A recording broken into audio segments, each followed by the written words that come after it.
Hello students, welcome to physics by Santu sir. আজকে class টুয়েলভের অর্থাৎ সেমিস্টার থ্রির ইউনিট 1 থেকে কিছু ইম্পর্টেন্ট এমসিকিউ প্র্যাকটিস করব। তার মানে স্থির তড়িৎ থেকে যে সমস্ত চ্যাপ্টারগুলো আছে, ধারক ধারকত্ব বলো বা তড়িৎ দ্বিমেরু বলো, সেখান থেকে আমরা কিছু ইম্পর্টেন্ট কোশ্চেন আজকে সলভ করব। ওকে, তো চলো দেখা যাক, পরপর কোশ্চেনগুলো একটু সলভ করা যাক। এই কোশ্চেনগুলো খুব ভালো করে তোমরা প্র্যাকটিস করে রাখবে, এগুলো কিন্তু পরীক্ষায় আসার হাই চান্সেস আছে। ওকে, 1 নাম্বার, একটি গোলীয় তরল ফোঁটা ধারকত্ব 1 মাইক্রোফ্যারাড, এটির বিভাজন ঘটে সমান ব্যাসার্ধের 8টি ফোঁটা সৃষ্টি হলো, প্রতিটি ফোঁটা ধারকত্ব কি হবে?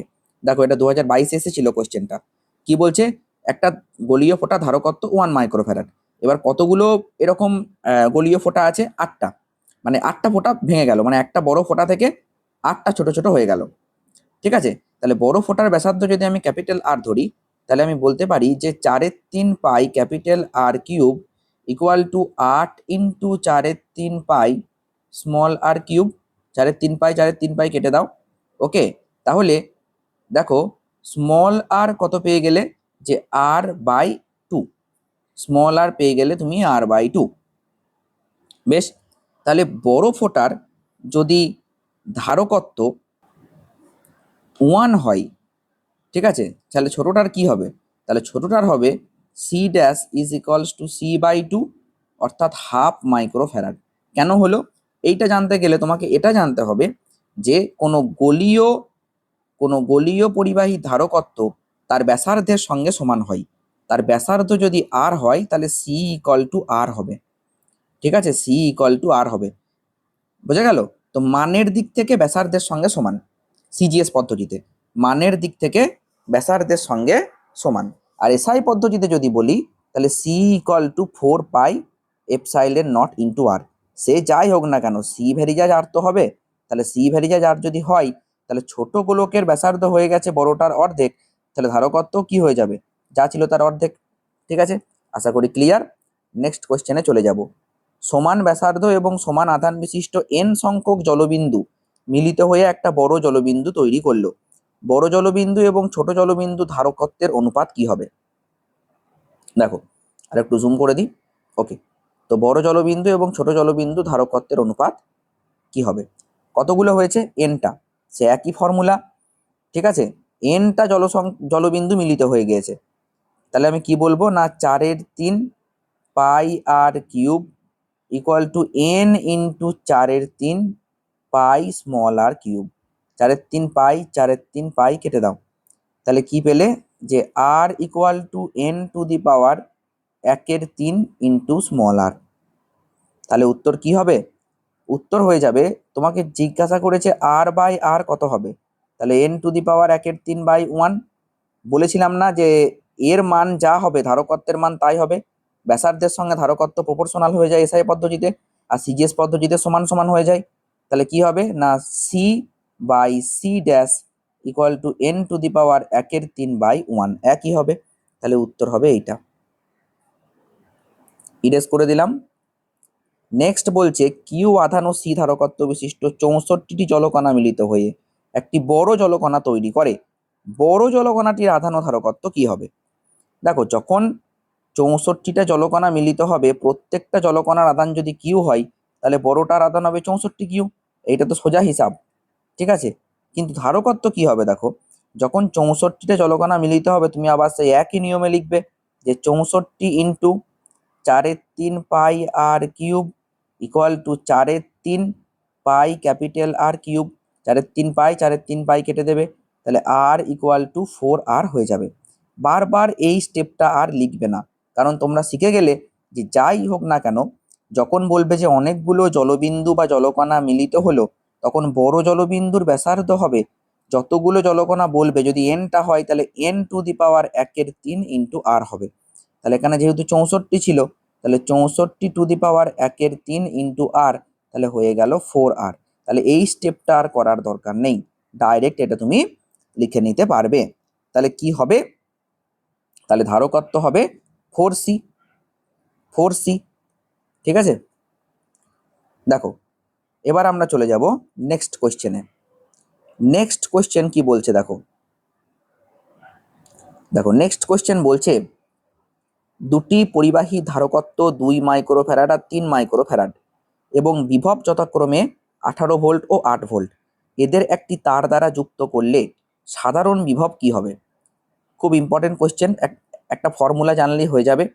যখনই বলবে যে দুটো ধারককে একটা তার দিয়ে যুক্ত করে দেওয়া হলো, সাধারণ বিভব ভি হবে C1V1 plus C2V2 by C1 plus C2।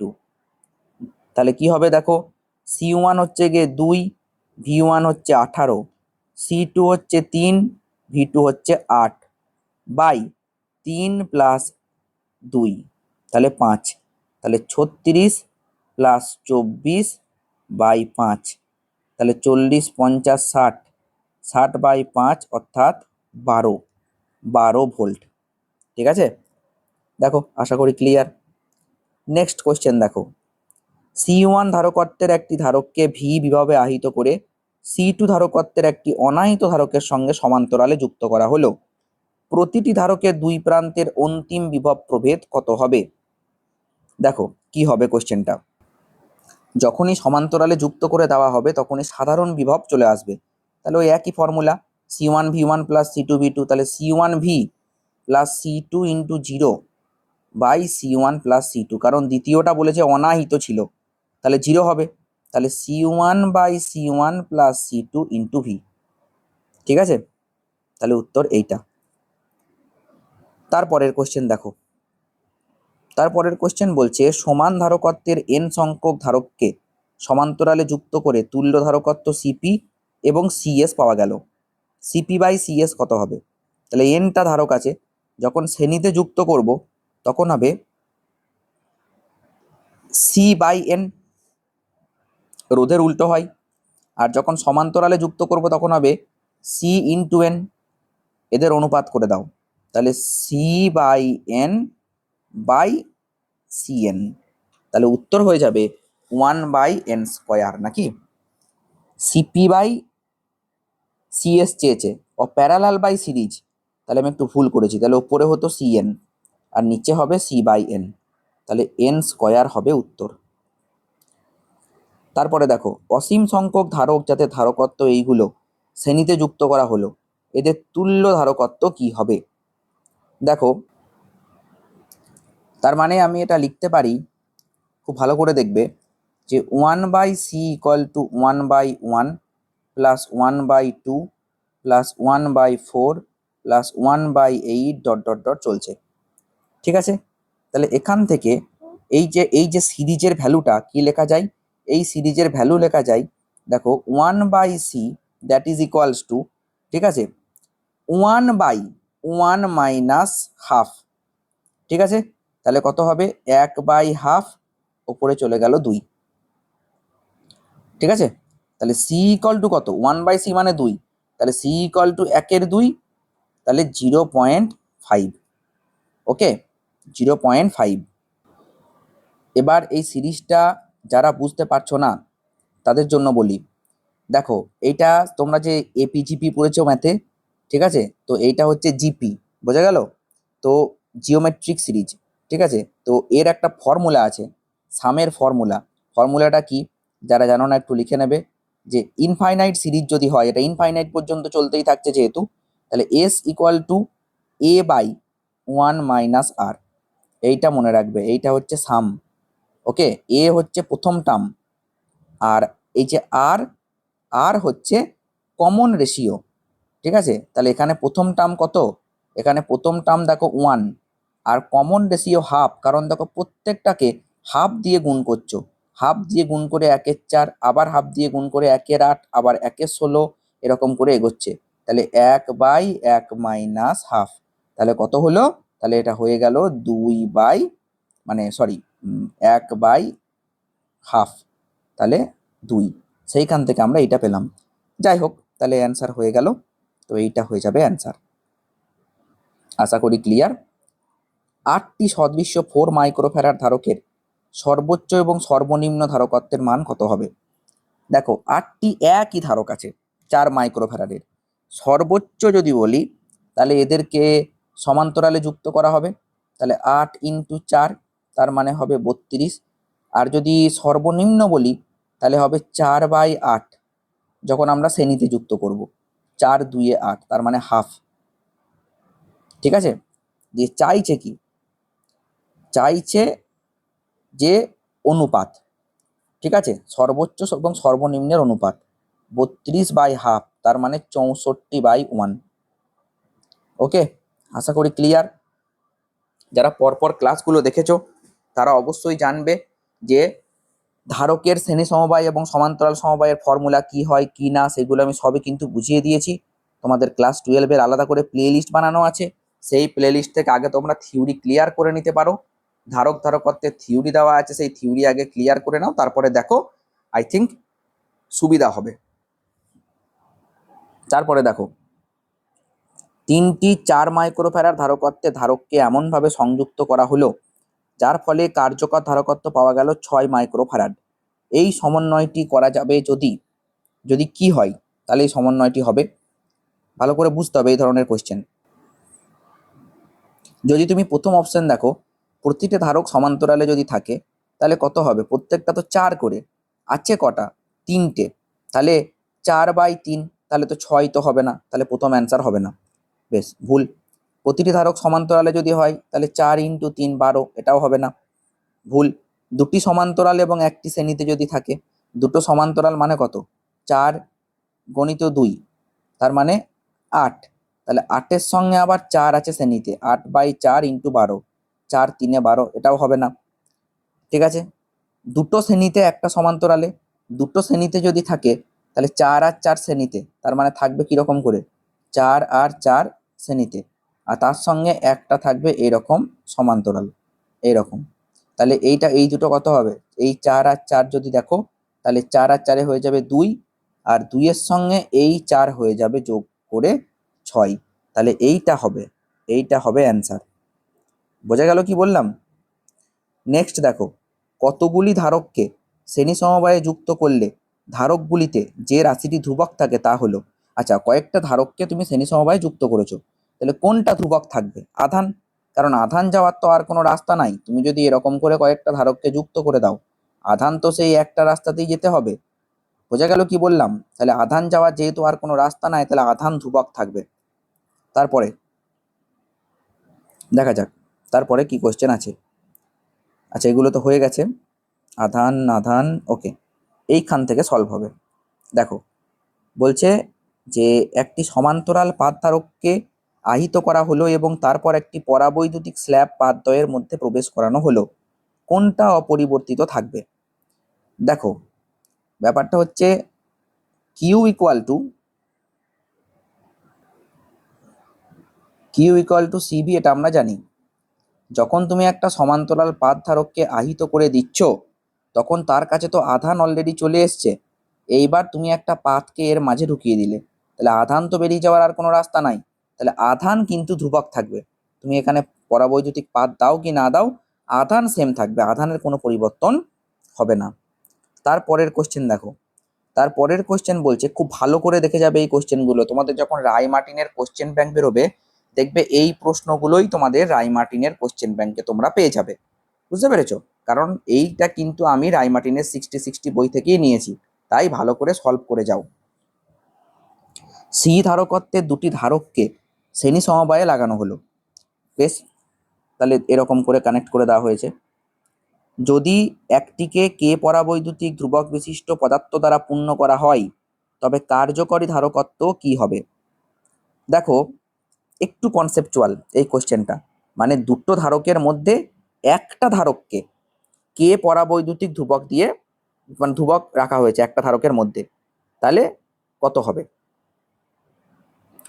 বেশ, আরেকটা কথা বলে রাখি, যারা নিজে পারবে একবার নিজে ট্রাই করবে, আর যখন হবে না তখন সলিউশন দেখবে। একবার নিজে সবাই ট্রাই করো, আর হ্যাঁ শুধুমাত্র ভিডিও দেখো না, খাতা পেন নিয়ে বসো, তবেই কিছু শিখতে পারবে।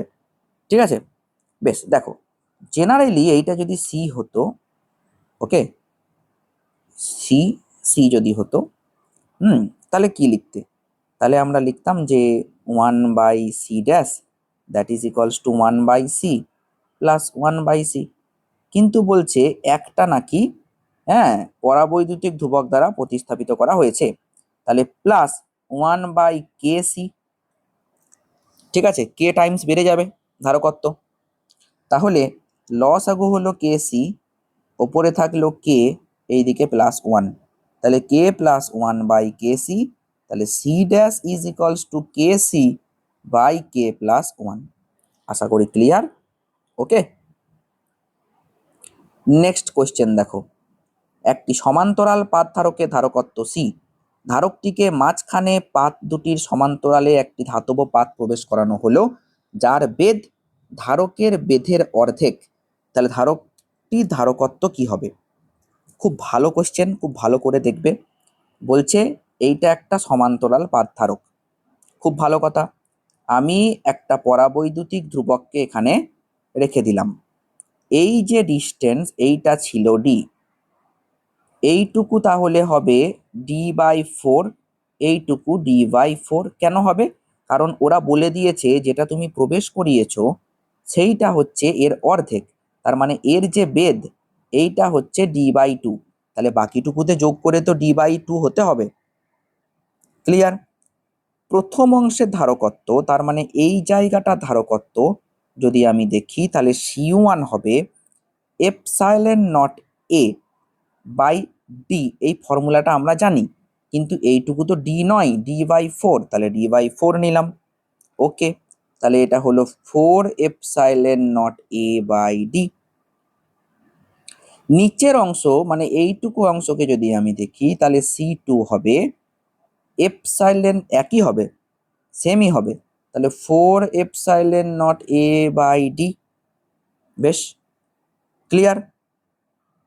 এবার দেখো এখানে বলছে, চেয়েছে কি আমাকে, বলছে ধারকটি ধারকত্ব কি হবে, দুটি সমান্তরালে একটি ধাতব পাত প্রবেশ করানো হয়েছে। ও, এটা কোনো পরাবৈদ্যুতিক মাধ্যম নয়, একটা ধাতব পাত প্রবেশ করিয়ে দিয়েছে।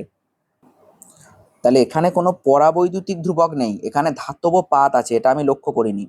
মনে রাখবে ধাতব পাত যদি থাকে, লিখে রাখবে খাতায়, ধাতব পাত যদি থাকে তাহলে এইটুকু অংশের তড়িৎ ক্ষেত্র প্রাবল্য E0 হয়, কারণ এর মধ্যে ফ্রি ইলেকট্রন থাকে, আর এই ফ্রি ইলেকট্রন ইলেকট্রিক ফিল্ডকে ক্যান্সেল করে দেয় একে অপরের জন্য।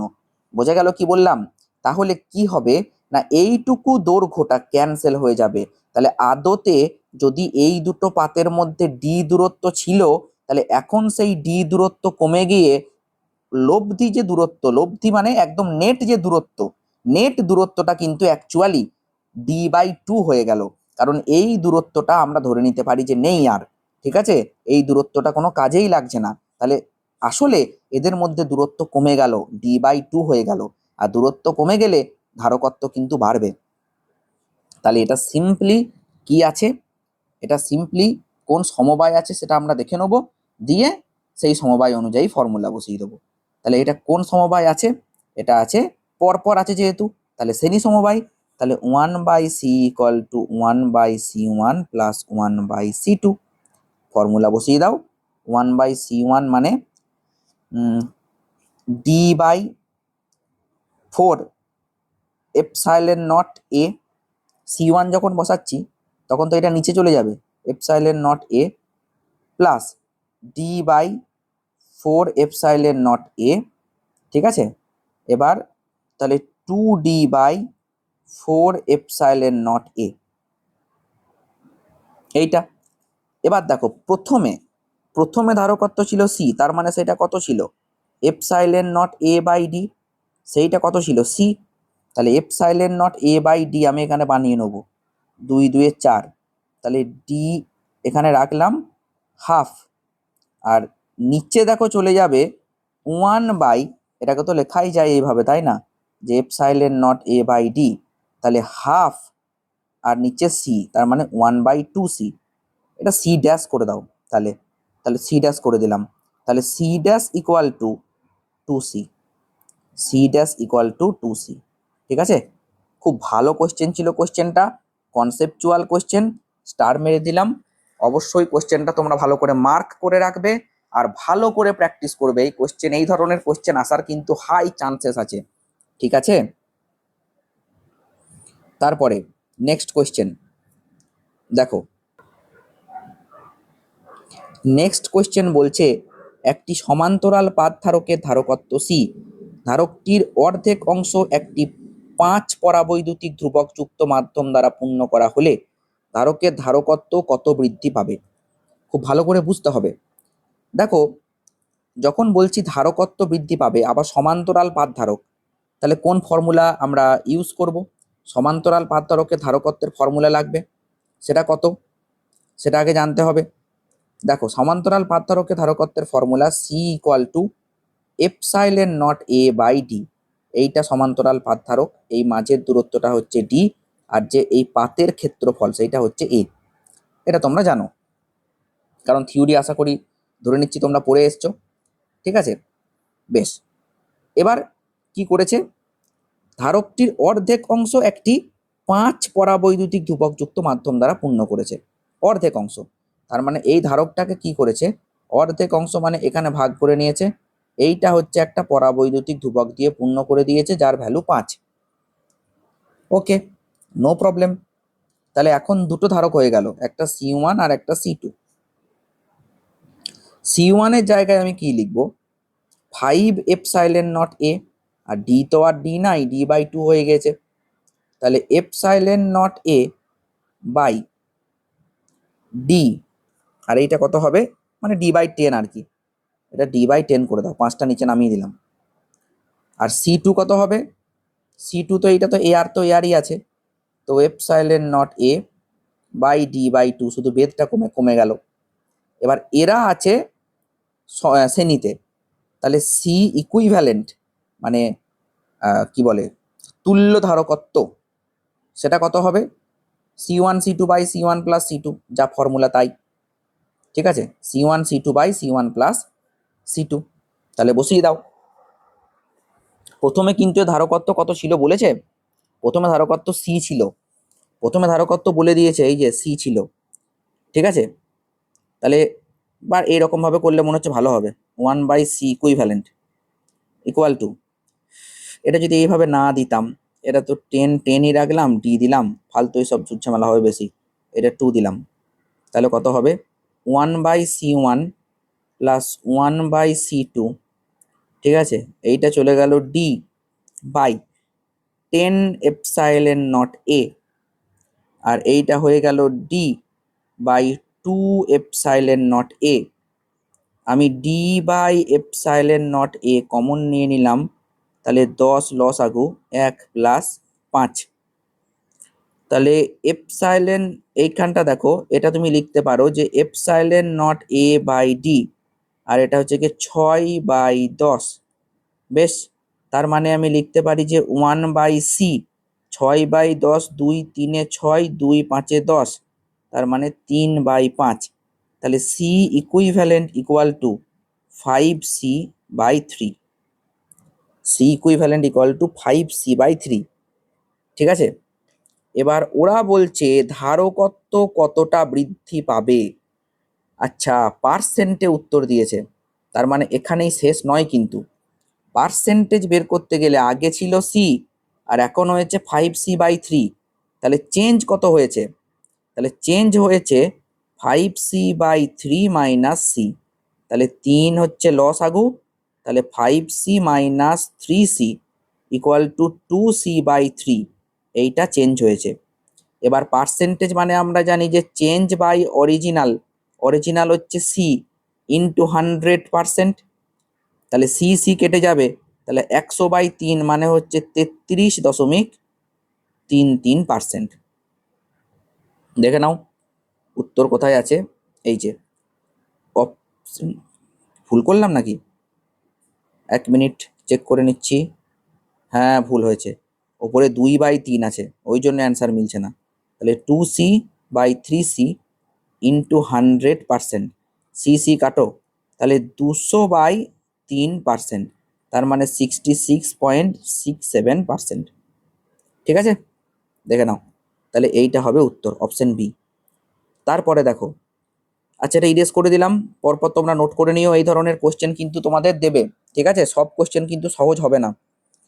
বলছে যে একটা চিত্র দেওয়া আছে দেখতে পাচ্ছ, তো এ ও বি বিন্দুর মধ্যে কার্যকর ধারকত্ব কত হবে? এ এবং বি বিন্দুর মধ্যে। দেখো, যদি আমি এই ছবিটা ভালো করে আঁকি, তোমাদেরকে দেখিয়ে দিই। এই দেখো, একটা বিন্দু এ, এটা কিউ, এইটা পি, আর এইটা বি, মানে চারটে বিন্দু আমার কাছে আছে। আমার কাছে চারটে বিন্দু আছে। বেশ, এইটা এ নিলাম, এইটা বি নিলাম, এইটা না হয় আমি পি নিলাম, এইটা আমি কিউ নিলাম। তাহলে এ আর পি এর মধ্যে একটা ধারক এঁকে দিলাম, এ, আর এটা পি। বেশ, তারপরে এইদিকে না, এইদিকে আর এ আর পি এর মধ্যে একটা আছে, ওকে। আর কোনটা আছে? আর একটা আছে, এই দেখো, এ আর কিউ এর মধ্যে একটা আছে। তাহলে এইটা তো কিউ, তাহলে এই দুটোর মধ্যে একটা আছে। বেশ, দুটো ডান। পি আর কিউ এর মধ্যে একটা আছে, ডান। কিউ আর বি এর মধ্যে একটা আছে, ডান, এটা বি। আর পি আর বি এর মধ্যে একটা আছে, ডান। ঠিক আছে? বেশ, সি, সি, সবগুলো সি করে নাকি একই? হ্যাঁ, সি, সি, সি। মনে রাখবে, এই দুটোর অনুপাত আর এই দুটোর অনুপাত যদি সেম হয়ে যায়, তার মানে C by C equal to, যদি সি বাই সি অর্থাৎ 1, তাহলে সেম হয়ে গেছে অলরেডি। তাহলে এইটাকে আমি অ্যাভয়েড করতে পারি। এটাকে বলা হয় হুইস্টন ব্রিজ সার্কিট। এটা পরবর্তীকালে আরো ভালো করে বুঝবে যখন কেসিএল কেভিএল পড়বে। ঠিক আছে? মানে তুমি এটা ভেবে নাও, হ্যাঁ, যে এই রকম যদি হয়ে যায়, তাহলে এই বিন্দুর বিভব আর এই বিন্দুর বিভব সেম। তাহলে বিভব পার্থক্য না থাকলে কারেন্ট যাবে না। আর কারেন্ট যদি না যায়, তাহলে এই থাকাও যা, না থাকাও তাই। বোঝা গেল? তাহলে ধরে নেব যে এই, মানে এইরকম স্ট্রাকচার যদি হয়ে যায় আর অনুপাত যদি সেম হয়ে যায়, তাহলে এখানে কোনো কারেন্ট যাবে না। তাহলে এর যদি না থাকে, এবার তুমি ইজিলি সলভ করে দিতে পারবে। তাহলে সি আর সি শ্রেণীতে আছে, তার মানে সি বাই টু। সি আর সি শ্রেণীতে আছে, তার মানে সি বাই টু। আর এরা প্যারালালে আছে, তার মানে যোগ হয়ে যাবে, কত হবে? সি। তাহলে উত্তর হবে কত? উত্তর হবে অপশন ডি, সি। আশা করি ক্লিয়ার। বেশ, তারপরের কোশ্চেন দেখো, এটা ইরেজ করে দিলাম। তারপরের কোশ্চেন 215 বলছে যে এই যে সার্কিটটা দিয়েছে, তো এ এবং বি এর মধ্যে তুল্য ধারকত্ব কি হবে? এইটা এ ধরো আর এইটা বি ধরো, ওরা দেয়নি যেহেতু, তো লিখে দিলাম আমি। ওকে, দেখো, শর্ট সার্কিট করা থাকা মানে এই পয়েন্টটা যা, এই পয়েন্টটা তাই। তাহলে এই দুটো পয়েন্ট একই পয়েন্ট। আবার দেখো, এখানে আর কোনো পয়েন্ট তুমি পাচ্ছ না। এই পয়েন্টটা যা, এই পয়েন্টটা তাই। এইটা যা, এইটাও তাই। আবার এই পয়েন্টটা যা, এই পয়েন্টটাও তাই। ঠিক আছে? এরকম একটা সার্কিট যা হোক আছে। বেশ, তাহলে দেখা যাক যে কটা করে ধারক কানেক্ট করা আছে দুটো পয়েন্টের মধ্যে। আমি যদি শুধু এইটুকু দেখি, প্রথমে শুদ্ধ এইটুকু, এখান থেকে এইটুকু, শুদ্ধ এইটুকু, খুব ভালো করে দেখো। এটাকে আমি নিলাম এ, আর এইটাকে নিলাম মনে করো আমি পি। দুটো পয়েন্ট নিলাম, তো দুটো পয়েন্টের মধ্যে একটা রেজিস্ট্যান্স, কারণ আমি তোমাদেরকে বলেছি এইটা পি হলে এটাও পি, আর এইটা এ হলে এটাও এ। তাহলে দুটো পয়েন্ট, একটা ক্যাপাসিটার দুটো পয়েন্টের মাঝে, আর একটা ক্যাপাসিটার, এই যে এইটা আছে, এইটা একটা, এইটা একটা, এইটা একটা, মানে তিনটে ক্যাপাসিটার। বেশ, আবার এইখানে একটা ক্যাপাসিটার হয়ে গেল। বেশ, এটা পি পয়েন্ট নিয়েছিলাম, থাকুক। তারপরে দেখো এইখানে একটা ক্যাপাসিটার সিঙ্গেল পড়ে আছে, হলো। তারপরে দেখো আবার একটা, দুটো, তিনটে, এই তিনটা আবার সেম ভাবে প্যারালালে কানেক্ট আছে, এই, এই, এই। ব্যাস, ক্লিয়ার। যখনই দেখবে তার দিয়ে কানেক্ট করা আছে, সিঙ্গেল একটা তার দিয়ে, তার মানে শর্ট সার্কিট করা আছে। তার মানে এই পয়েন্টটা যা, এই পয়েন্টটা তাই, মাথায় রাখবে। তাহলে সি, সি মানে তো 1, সব বলে দিয়েছে 1 করে, 1 1 1 1 1 1 1।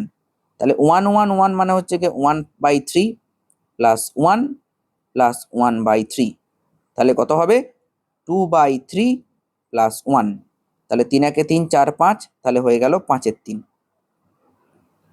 5-এর 3। ও সরি, এখানে আর একটা ব্যাপার আছে, এখানে কিছু একটা ভুল করছি। ও দেখেছো আমি ওই রোধের সমান্তরাল সমবায়ের ফর্মুলা লাগিয়ে দিয়েছি।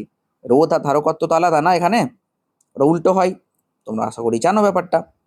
তো কি হবে দেখো, এখানে যেটা লিখতে হবে, সমান্তরালে থাকলে 1 + 1 + 1 হলো এই তিনটে 1 + 1 + 1, তার মানে এইটা 3, এইটা 3, এইটা 1, এরা এবার আছে সিরিজে, তাহলে কি হবে 1-এর 3 প্লাস 1 প্লাস 1-এর 3, 1/c = তাহলে 3 হয়ে গেল লসাগু, 1 প্লাস 3 প্লাস 1, 3 4-এর আগে 5, তাহলে 5-এর 3, তাহলে সি হয়ে যাবে 3-এর 5, বোঝা গেল? তো সি হয়ে যাবে 3-এর 5 মাইক্রোফ্যারাড। পরের কোশ্চেন দেখো খুব ভালো করে, কয়েকটি 2 মাইক্রোফ্যারাডের ধারক দিয়ে কিভাবে 10 মাইক্রোফ্যারাডের একটি ধারক প্রস্তুত করা যায়?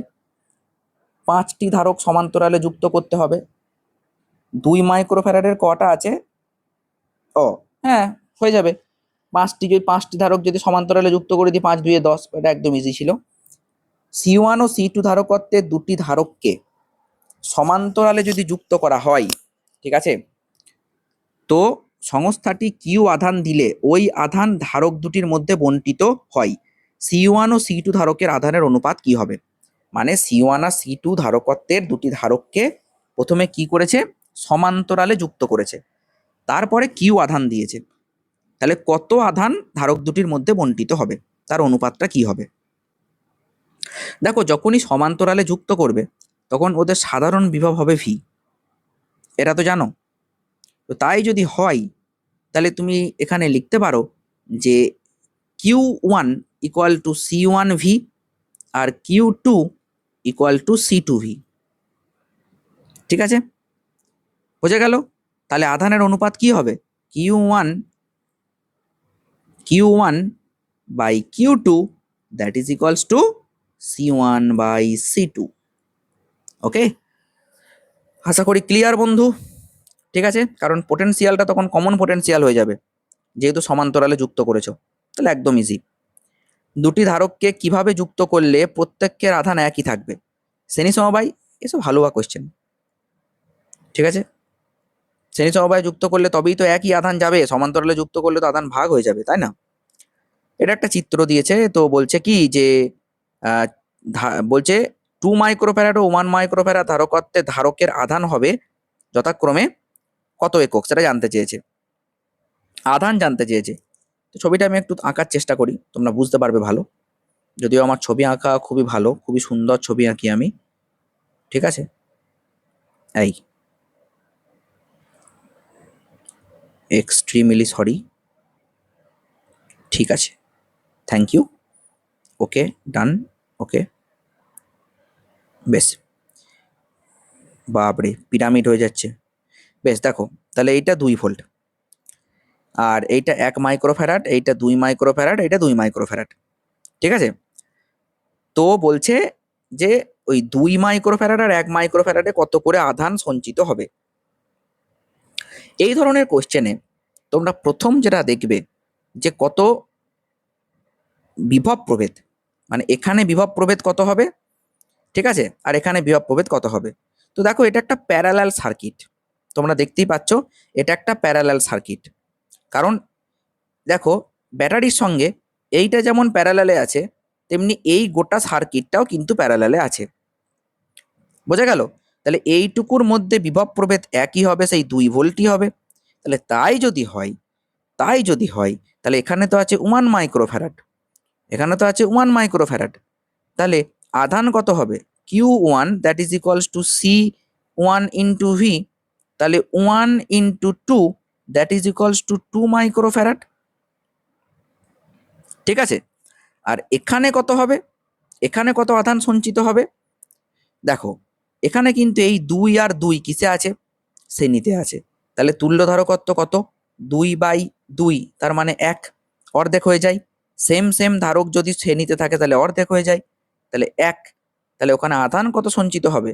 Q2 ইকুয়াল টু CV, তার মানে 1 × 2 অর্থাৎ 2 আরে মাইক্রো কুলম্ব আধান আছে না, সরি 2 মাইক্রো কুলম্ব। তাহলে দুটোতেই 2 মাইক্রো কুলম্ব করে আধান সঞ্চিত হবে, দুটোতেই 2 মাইক্রো কুলম্ব করে আধান সঞ্চিত হবে। কোন ফর্মুলা ইউজ করলাম? Q equal to CV। যার মধ্যে আধান বের করতে বলবে তার অ্যাক্রসে বিভব বের করবে, আর তারপরে তাকে C দিয়ে গুণ করে দেবে, you will get the answer. Okay, তো চলো এই ভিডিওটা এখানেই শেষ করছি। দেখা হচ্ছে নেক্সট ভিডিওতে। নেক্সট ভিডিওতে আরো কিছু এরকম কোশ্চেন থাকবে যেগুলো খুবই ইম্পর্টেন্ট। ওকে, ইউনিট 1-এর কিছু ইম্পর্টেন্ট কোশ্চেন এই দুদিনে তোমাদেরকে সলভ করিয়ে দেবো। চলো দেখা হচ্ছে নেক্সট ভিডিওতে।